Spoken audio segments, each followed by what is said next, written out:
بسم الله الحمد لله وكفى وسمع الله لمن دعا وأشهد أن لا إله إلا الله وأشهد أن محمدا عبده ورسوله صلى الله عليه وعلى آله وصحبه وسلم تسليما كثيرا walaalaha dhammaan dunida daafaheeda inaga daawanayo ee la socday su-aalihii taxanaha ahaa ee isbuucii hore aynu dadka su-aalaha weydiinaynay ardaydii iyo dadka sida khaaskaba ugu xiran bejka axmed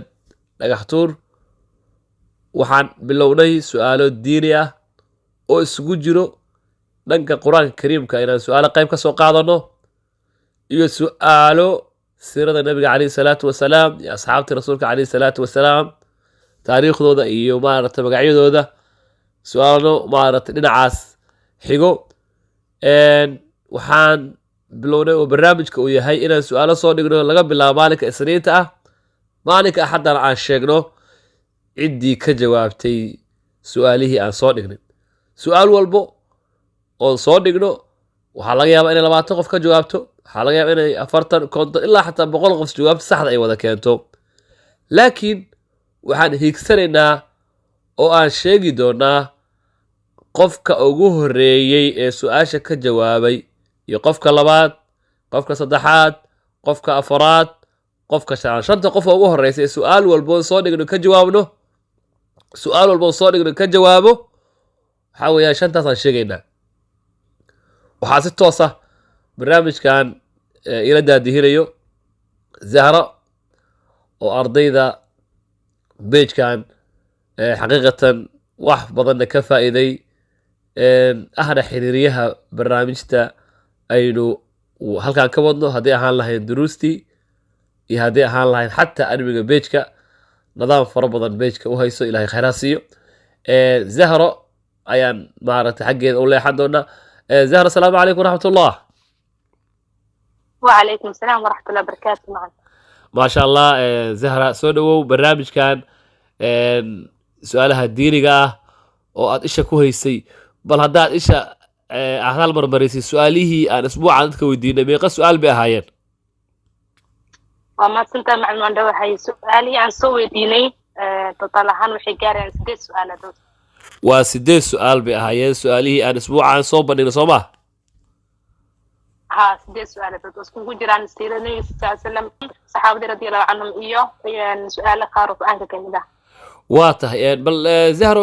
su-aasha ugu horeysa iyo su-aasha ilaa bal 8 su-aal ahaan dadka hadda daawadayaasha ay si toos ah barnaamijka u daawanaya oo la socdaan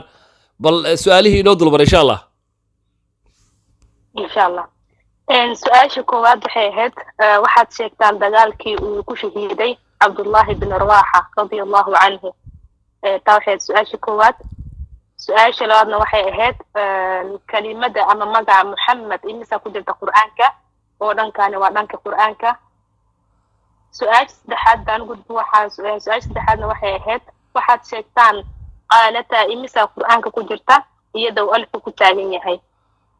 tawa su-aasha saddexaad su-aasha afraadna waxay ahayd imisa suuradood ayaa ku bilowdaan xarafka qaaf oo suuradahan intii ka jawaabeen waa sheegi doonaa insha Allah su-aasha hadda gudbo insha Allah ma ii sheegi kartaa magacyada labadii saxaabi ee u shabahay ama uu ka rasuulkeena sallallahu alayhi wasallam su-aasha lixaad aan u gudbo waxay ahayd su-aasha lixaad aan soo dhignay waxaad sheegtaan magaalada Taif markuu aaday nabiga sallallahu alayhi wasallam kadib ay ku soo dhagxayeen saxaabiga la socday magaciisa oo dhammaystiran la soo qoro waxaad sheegtaan khatiibkii rasuulka sallallahu alayhi wasallam waa su-aasha toddobaad su-aasha ugu dambeysay ee su-aasha sideedaad waxay ahayd aan soo dhignay waxaad sheegtaan saxaabigii lagu magacaabi jiray laba go'le sidoo kale sheeg magacii nabiga sallallahu alayhi wasallam uu bixiyay saxaabiga waa tahay aad iyo aad ba u mahadsan tahay taas waxay zahra xasan oo maaragtay inoo akhrinaysay su-aalihii aynu isbuucan soo qaadanay zahra bal su-aasha koobaad dib u noogu celi yaa ka jawaabay su-aasha koobaad maxay ahayd waxaad sheegtaan dagaalkii uu ku shahiiday Abdullah ibn Rawaha ما شاء الله عبد الله بن رواحة صحابي جليلك دغالكي uu ku shahiiday dagaalkeebuu ahaa waa gartay jawaabtana waa dagaalka Mu'ta waxaana ka jawaabeen ugu horeeyaan walaalaha kala ah Farah Mukhtaar walaasha kale waa taa asma cali qofka saddexaad uu ka jawaabeen waa wiil maasha allah maxamed faarax idota qofka afraad ee ka jawaabayna maasha allah caasha axmed qofkii ugu dambeeyey qaybta shanaad kaalinta shanaad galayna waa deeqo xasan cabdi maasha allah tabaaraka allah si qurux badan baad u dhigtay shanta qof ee walaalo fara badan ay ka jawaabeen haatanna waxaad ka arkaysaan oo idin tusaynaa kommentiyadiina waa ku kaasaa ee la daawada kommentiyadii oo aad isha ku haysaan sidaad arkaysaan oo kuwaasaa walaalo fara badan ayaa ka jawaabay oo hadda aan kaamirada taleefanka iyo sida tooska ugu aadinayno si aan u sheegno in dad fara badan ay ka jawaabeen magacyadiina waad arkaysaan hase ahaatee jawaabta dadkoo dhan ma wada haleelin dad badan baa ka jawaabay laakiin shanta qof oo ugu horreysay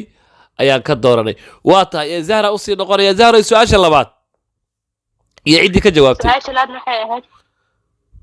labaad waxay ahayd kelimada magaca maxamed imisaa ku jirta qur-aanka jawaabtan waxay ahayd 4 jeer ayaa qur-aanka ku jirta ay kaga jiraan 4 meelood maasha allah walaalihii ugu horeeyey oo ka jawaabeenna waxay kala yihiin xalimo maxamed qofka labaadna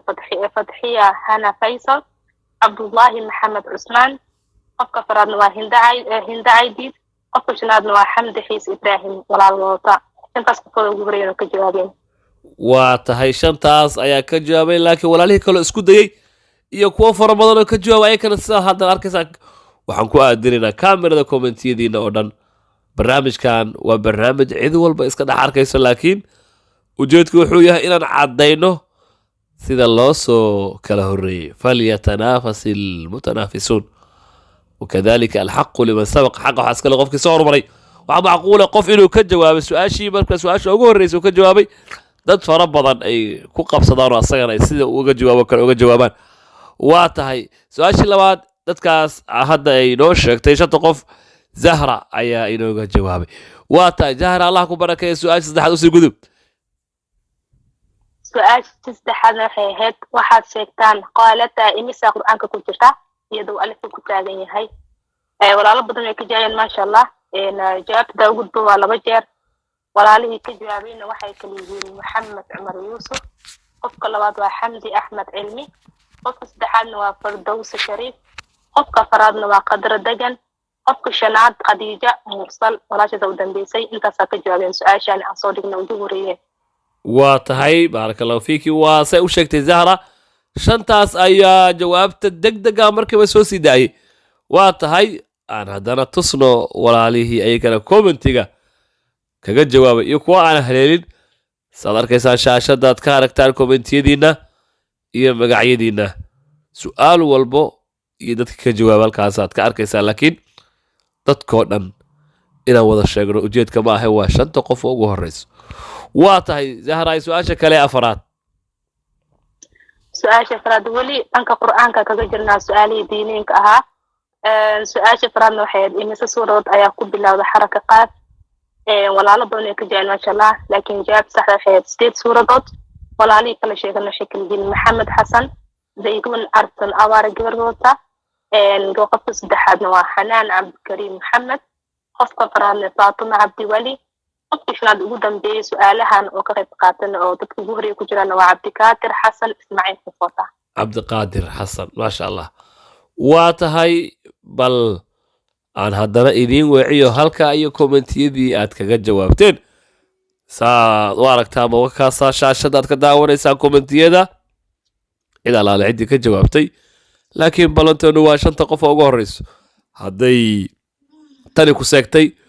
isbuucan insha allahu tacaala soo socda noqo qof bejka axmed dhagax tuur isha ku hayo oo mar walba su-aasha soo daad markiiba si toosa usoo tuuro waa tahay waa ka soconaynaa haye zaara maxaa inoo haysaa oo kale 3 su-aalood waa dhiman su-aasha shanaad insha allah su-aasha shanaad waxay ahayd sheeg labadii saxaabi ee nabigeen sallallahu alayhi wasallam shabaha may u ekaayeen 5 ayaa la sheegaa laakiin labadii aad ugu dhaweed ayaa anaga soo qaadanay oo Jaafar ibn Abi Talib iyo Xasan bin Ali ay kaliyin ama Abu Sufyaan marka walaalihii ugu horeeyeen oo magacyada aan sheeganay saxaabada radiyallahu anhu magacyada aan sheegay walaalihii ka jawaabeen waxay kaliyin